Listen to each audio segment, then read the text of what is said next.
Hello and welcome to the program Tailoring Your Manuscript.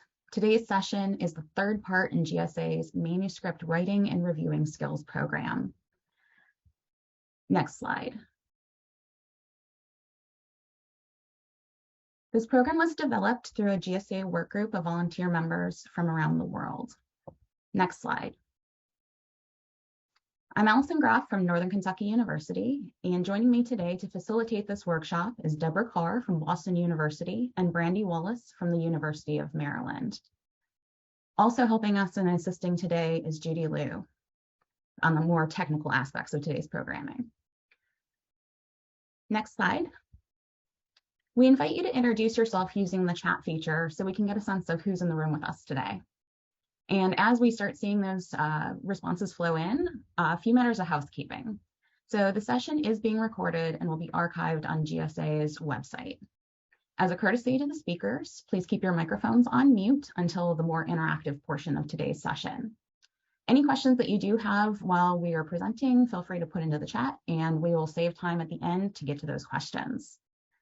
And so without further delay, I'm going to turn things over to Deborah Carr.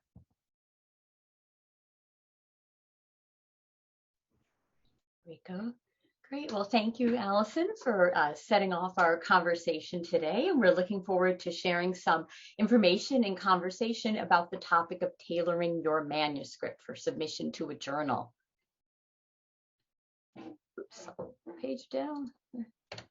There we go. And so what we'll be talking about today is how you find target journals to submit your work to. And it seems like an easy topic, but there actually is a lot to think about in the process.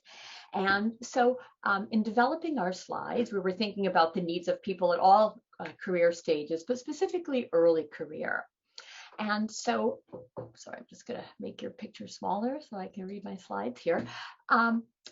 The first step really is selecting 2 or 3 candidate journals. And we suggest doing this prior to completing your manuscript.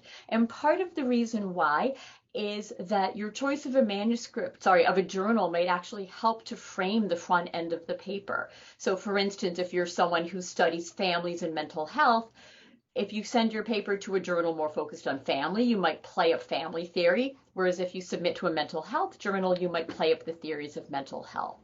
And so that's why it's important to have a really clear idea of the journal you'd like to submit to while you're still writing the manuscript, and that you're far along, but you still are in that process of being able to shape it. We also suggest having a series of choices. So having a second and third choice journal already in mind should your manuscript be rejected at your first choice journal. And as all of us know as scholars, rejection is a very common part of academic life. The more publications one has, the more rejections one often has. And the top journals, including the flagship journals of GSA, all have acceptance rates of under 20%. So it's a very good strategy to have a couple of choices all lined up even beforehand. So you have a plan and a long-term plan for the trajectory of your paper. So there are a range of different considerations. And if everybody can just mute themselves so we don't hear that background noise, that would be wonderful. So here are a couple of considerations that we thought would be helpful as you choose your journal. One is thinking about what journals do you read? What journals do you cite? What scholars do you cite? And if you look at your reference list and those journals that really are cited most often, that's a good clue that this is a community to whom you would like to communicate your work, and it's a conversation in which you would like to participate, because journals and the articles they publish really are a scholarly conversation that you would like to participate in. Another is, what audience would you like to reach? And that's a really important question for interdisciplinary scholars like gerontologists, right? Would you like to reach an audience of psychologists or sociologists, or geriatric practitioners, or social workers in the field? And understanding who it is that you would like this particular paper to reach is a very important consideration. And some of those considerations may be issues such as, is this more methodological or theoretical? Is it a translational piece or a theoretical piece? Those are the kinds of questions that should guide your choice about what audience to reach. Then another very tactical factor about choosing an audience is for those of you who will be going up for tenure in the imminent future. As you know, you have external reviewers who evaluate your packet, and you want to ensure that the kinds of people who evaluate your tenure packet are the kinds of people who would have read your research as it was coming out. Likewise, which communities of scholars do you want to know your name? Again, which community would you like to be a part of? And again, it can be an academic discipline, it can be a cross-cutting field, it can be practitioner versus theoretical versus applied. So really knowing which community you want to be a part of and that you think would be most influenced by the kind of work you're doing. Another is, what is your theoretical perspective? And again, very few journals make a decision about whether to publish a work based on what the theoretical framing is. But when you look through the table of contents of different journals, you might see that there are just different flavors, right, that the journals have. Some might be more critical, some might be more feminist, some may be more symbolic interactionist or postmodernist. And it doesn't mean it's a hard, fast yes or no with these journals, but again, it comes back to that question of what audience do you want to speak to, what community will be receptive to your work, that will read your work, and that will cite your work. A real straightforward criteria is, what journal do you most enjoy reading? You know, all of us have a favorite journal. We hope they're GSA journals, but that also helps to guide what community you are a natural part of and what conversations you'll be making an intervention in with your research. Then a couple really practical issues, but how important to you or your employer, importantly, is impact factor? And as you know, impact factor is a kind of thumbnail statistic that helps us to gauge the relative impact of a journal in terms of how frequently the articles in that journal are cited. That's a very simple definition, but as you know, they're numbers. A very low impact factor is a 1. You know, a good one for the social sciences is somewhere between a 4 and 6, and the medical science journals are very, very high. So that's something that you need to think about, because for some schools, when you're up for tenure, the promotion committees will look at journal impact factor. So that's something for those of you who are pre-tenured, something to discuss with your mentors and your department chairs. And then finally, what geographic scope is of interest to you? Is your work more US focused, more global, comparative? And you can get a sense of the readership of the journals by looking, again, to see who publishes in them. You can look to see what are the affiliations of the editorial board members. You might even be able to glean from their websites where the readers are from. And then likewise, if it's an association journal, it'll be really clear, right? Is it Gerontological Society of America or British Gerontological Society, for instance? And understanding that geographic scope can be another factor that you consider. So that's kind of the practical matters, but on our committee, the three of us really talked a lot about self-awareness and who are you as a scholar and how do you want to live out your scholarly identity? And there are many ways to do that: teaching, mentoring, and service, but publishing is yet another way that one can kind of live out and enact their scholarly identity. So here we have just a couple points, right? Considering the journals of your main professional association, right? That's a way to do identity and to establish ties with members of your profession. Again, alignment with your professional goals. And this is something only you can decide. In some subfields or some academic fields, yeah, you know, more academic or theoretical papers are considered higher status, but at the same time, we all might have a paper that we want to be read by nurses or by palliative care physicians or by lawyers, right? And so that's a decision that only you can make. Where do you want your paper to have that impact? And so that's another factor.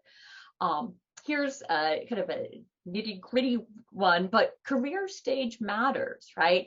If your tenure packet is going in a month or two, you might really want to lean toward a journal that we know has a rapid turnaround time, maybe one that's slightly less selective to increase the chances that you'll have a revise and resubmit invitation, right? But if you're 5 years pre-tenure, or if you're a second-year grad student who won't be on the job market for a couple of years, you can take your time. You can shoot high. If it doesn't work out, you revise and you keep sending to those other schools that you have on your list of schools.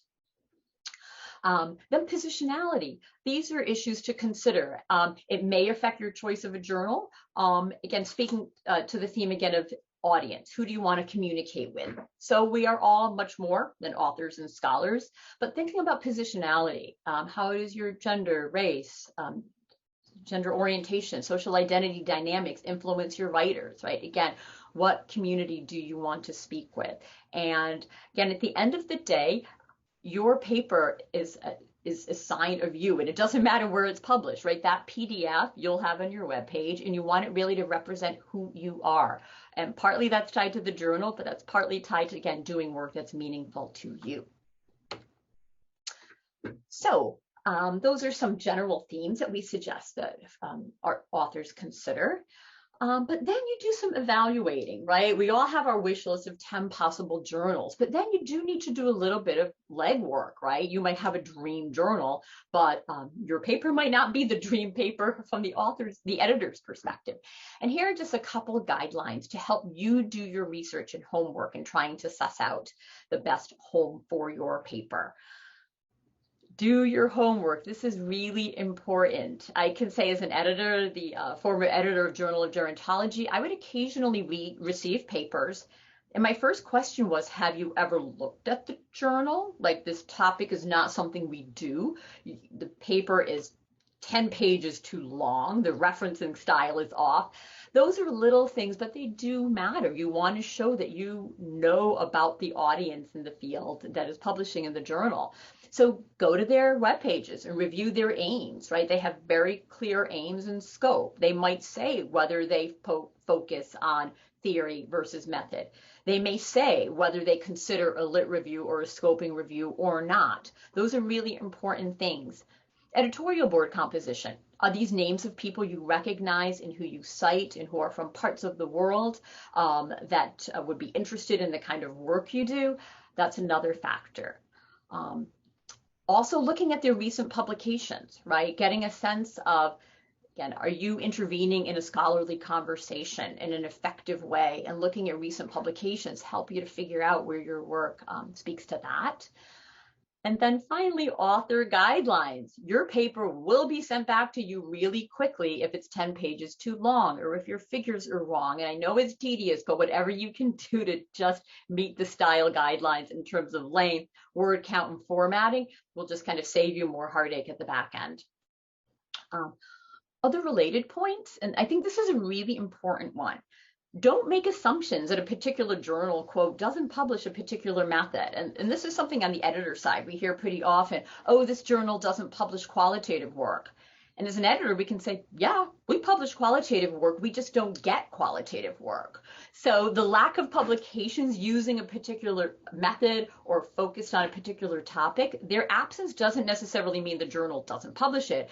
It may mean that they just don't get the submissions.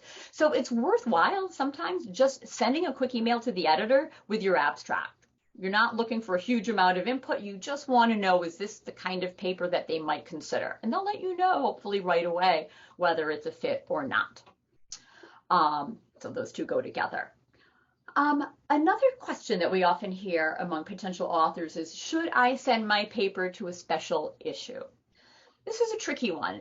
If you feel your work is really an ideal fit for the special issue, and the special issue is on a topic that you really want to be part of this community, right? You want your name to be sitting alongside other leading scholars in that area, then by all means submit to the special issue. But special issues sometimes get an avalanche of papers, right? Like at JGSS, we can publish, let's say 10 to 15 articles right in an issue. For a couple of calls, I got 75 submissions. So it's just a lot harder to get into. So just really be selective and making sure it's a good fit and that it really is, again, a community of scholars that you want to be a part of. Review data on journal rejection and acceptance rates. Again, if there's something that has a very, very low acceptance rate, that's fine. You may indeed be accepted. But if the clock is ticking, and again, your tenure packet has to go in, it's a little risky. Reviewing things like review time, that's kind of harder to gauge, but there's kind of word of mouth.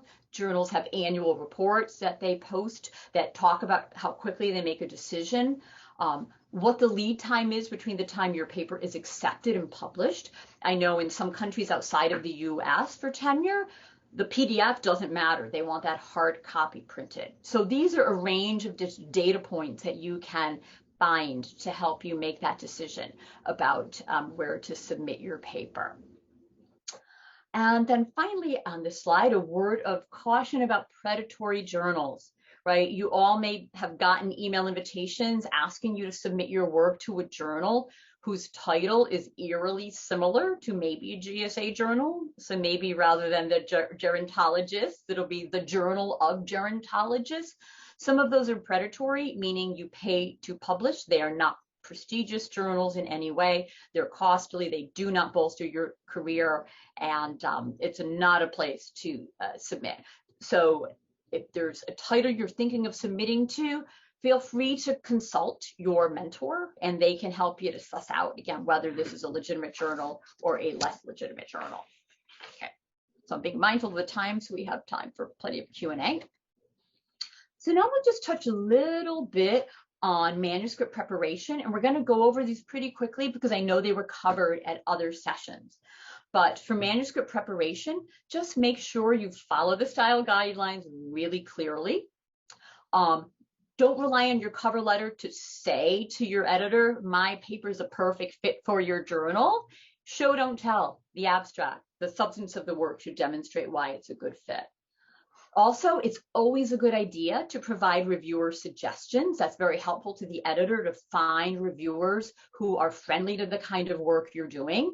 It cannot be a mentor, it cannot be a friend, it has to be someone who's arm's length, but that can be very helpful for us. And then finally, be really careful with your abstract. Sometimes we write the abstracts when we're tired, we kind of poop out when we write our abstracts. It is critically important because the abstract is the thing that goes out in the invitation to reviewers. And if it's a sloppy abstract, if it's a boring abstract, you're less likely to get reviewers who would be friendly to your work style. So as you know, perhaps for those of you who attended the other sessions, there are a variety of outcomes that happen when you send your papers. One is desk reject, meaning you'll be rejected very quickly without peer reviews. That's something that should not dishearten you. It's something that comes very quickly.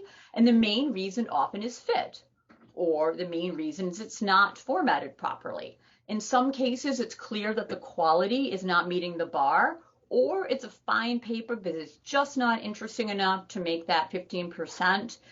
Those latter two can be disheartening, but also you will be able to turn these around really quickly and send there someone else. So that's desk reject. And again, I know this is review from some of your prior sessions. Another possibility is reject after review, in which case your paper goes to a couple peer reviewers, 2 to 3. And even though you're rejected, you will still get very detailed feedback from the reviewers. Take that feedback to heart, incorporate it into your revision before you send it to another journal. Don't just send it out again, because communities are small and the people who rejected your paper may in fact be reviewers at the next journal you send to. But again, I know it's disheartening to get a rejection and to get all these comments, but just keep in mind, this is how academics show they care. By dedicating their entire Saturday afternoon, not getting a dime to do this, but writing 2 to 3 pages of suggestions to improve your paper. So if you can take that feedback in the spirit in which it's intended, it will just make the process more uplifting for you and encouraging. The revise and resubmit, you kind of treat almost the same way as for the rejection. You make all the revisions that were suggested, but importantly, you write a very detailed revision memo, point by point. How did you address every suggestion that was given to you from the reviewers? If you do not do something they suggest, you should provide a very brief rationale as to why. We don't want to be defensive. We want to be gracious and just, again, view these comments as meant to improve our paper. But that revision memo, when you describe everything you did, is absolutely important. And there's no page limit on it, whereas there's a page limit on your paper. So you can show sensitivity analyses. You can provide all these supplements in that memo and then just really briefly summarize them in the manuscript. And that's a strategic way to go. So your manuscript is responsive, but you don't lose that narrative thread by kind of clunking it up with all these justifications for your choices. So just some general tips for revising work. just to underscore, again, the reviews are free, helpful advice, and they will help you to figure out fit as well, because I know that's the topic of the day. Oftentimes reviewers will say, oh, I don't think this is the best journal for you. Why don't you try here? Always show your reviews to your mentor if you're new to the publishing process, because something that might sound to you really horrible probably isn't that horrible. And so your mentors can help to read between the lines. If you can, revise the paper ASAP while the work is still fresh, because we know the more distance we have from our work, we tend to love it less and we become a little bit bored and it's hard to get back on that horse again. So do it as quickly as you can. Now, one final tip I have is transcribe all those reviewer comments into your own checklist and then use that as your marching orders, so you never have to go back to the original reviews, because sometimes they might be a little kind of snarky, and that way you have your list of revisions to make. So those are just a recap for those who weren't able to go to the revising workshop a couple weeks ago. All kinds of resources are available from GSA and from COPE, the Publication Ethics Organization, about ensuring that your science is ethical. Also, inclusive language is a very important issue, right? We want to be inclusive in our language. And so here are further information on things to do with your paper. Again, and on that theme, again, of being respectful in our work, GSA has really helpful tips on how to use person-centered, non-ageist language. And so here, this is just a slide for you all to kind of put aside, but this will be very helpful, again, in your own work. So now it's time for just some Q&A. And so this is your opportunity to ask any burning questions that you may have that are lingering from either the breakout rooms or from the presentation that Deborah gave, other things that maybe we didn't address that you were hoping we would address. I did see one question earlier, and so I'm going to go ahead and just ask that question of our group. I jotted it down.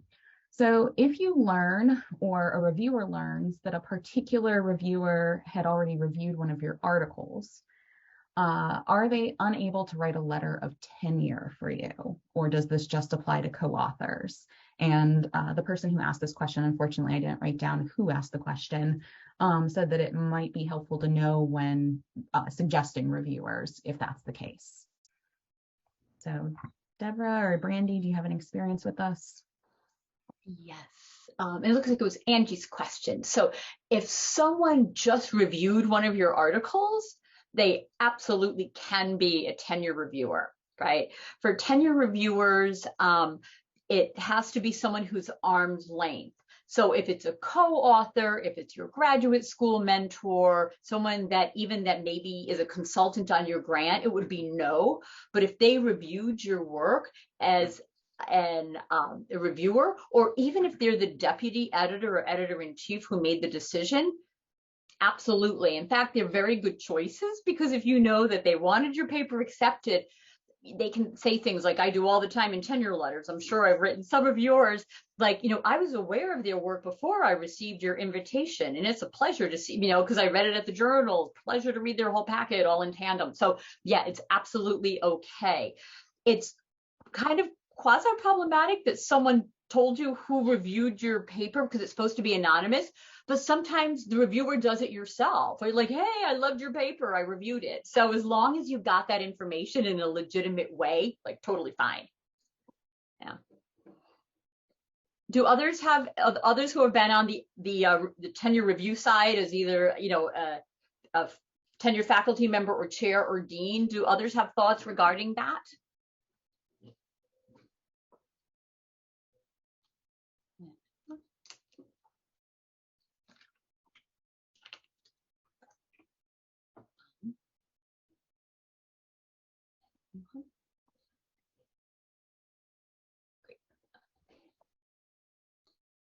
All right. Do we maybe have other questions?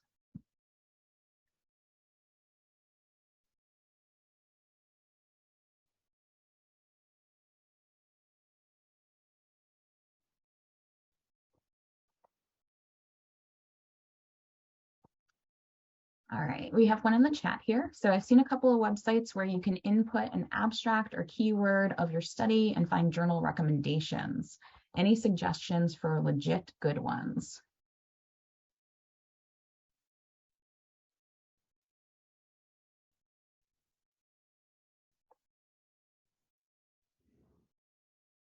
Never heard of this. Have others tried these kind of sites? And do they kick you over to predatory journals or legit journals? I use Jane a lot, and there are sometimes you have to be careful. There are pseudo ones in there too, so it's important to check those out before you submit to them. I'll put the link in the chat. Thank you.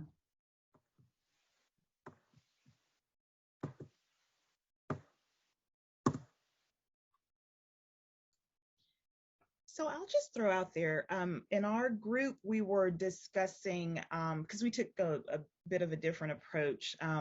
We kind of talked about, our projects, and, as a group kind of talk through, what journals and, how do you kind of think through that process. And one of our group members mentioned, as a qualitative researcher, how do you kind of adhere to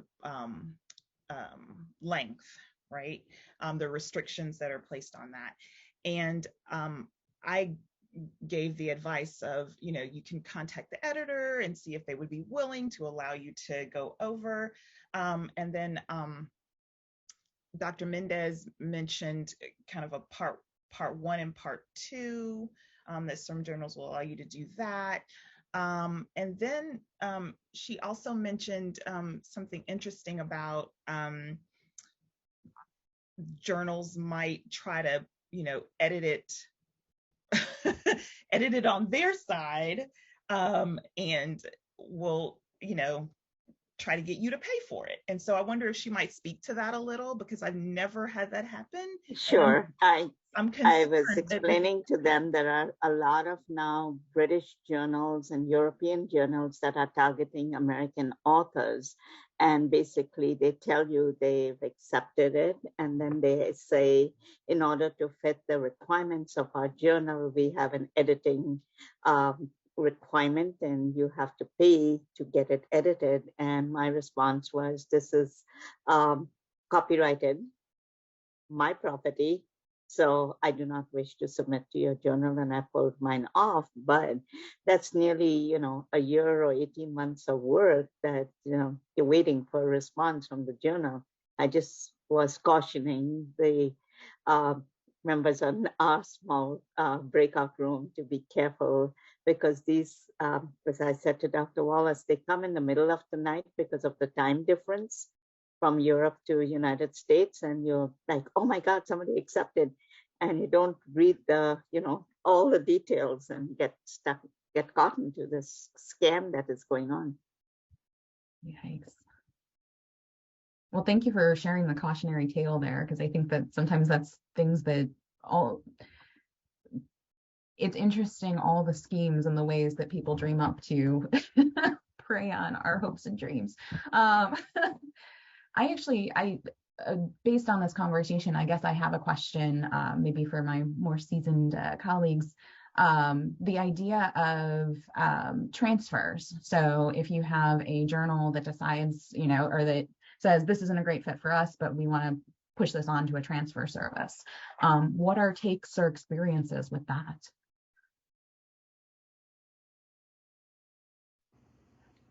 I can only speak about the GSA journals that does this. And the good thing about the GSA journals, we have one managing editor who oversees all of it. So she kind of knows what the papers are coming in. But then also, likewise, we have that function. So let's say you send me a paper at JGSS and I read it and it's like, oh, this seems like a better fit for psychology. I wouldn't just transfer it internally, even though I have that function to Derek, who edits JGPS. I would email you first and say, would you like to do this? And if you agree to the transfer, we'll do it for you. So you don't have to muck around with formatting, resubmitting, repaying, anything of the sort. Then it goes to him. And then likewise, we first check with the other editor. So I ask you, are you okay? Then I ask Derek, is this in your wheelhouse at all? And if he says no, then we would stop the process there. So I think it is a good idea, because there's that two-way vetting between author and editor, but you should of course feel free to say, no, I think I'll go elsewhere. And people certainly have that prerogative. But those on the author side, have you had that experience? And so how did it work out?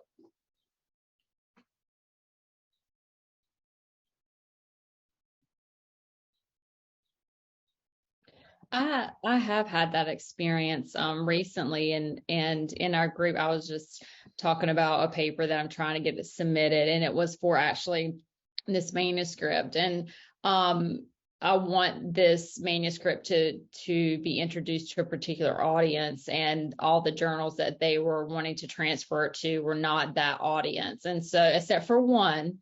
And so when I said yes, and then started looking at the information related to the journal, was open access journal. And of course, there's a fee of $2,800. And it just made me feel, and that was one of my questions I was going to bring up to you today. It just made me feel uncomfortable. And so I just stopped the transfer, because I wasn't, at first I didn't want to pay. I don't want to pay to have my manuscript published. That's just my belief. But it really made me unsure and uneasy. So I'm glad that this topic's been brought up today. Yeah. Thank you for bringing that to the light too. I think that is something that was underlying that conversation, but that idea of, open access. And I'm going to piggyback because I want to be respectful of time here. Jennifer, you had mentioned specifically about that idea of it not being the right audience. And so Carolyn asked a question here. Any suggestions on thinking through who you want to reach with your work, submitting to a journal that reaches clinical staff versus researchers when you want to reach both ultimately?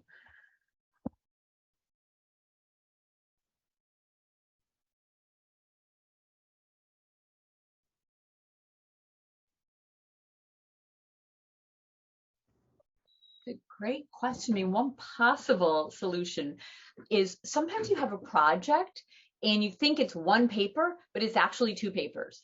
And I say that because as an editor, I often see papers that try to be all things to all people, and they end up just being a hot jumbled mess, right? So you might have a paper that's legitimately theoretical that you write alongside a more applied paper. You cite yourself, right, reverse, and you can send them to two different places. There can't be too much overlap, because then it's not a novel contribution. But if one is more the empirical and the other talking more about translation or advice or best practices, that is something that's legitimate.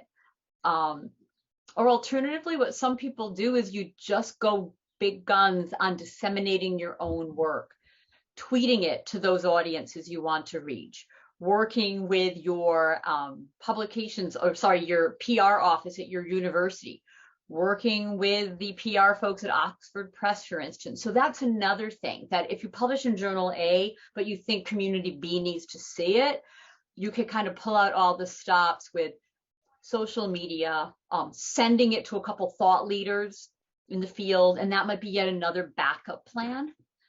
But Tress, you're all much more Twitter savvy than I am. Have you all had experiences of kind of taking that a step at the back end to help disseminate your work?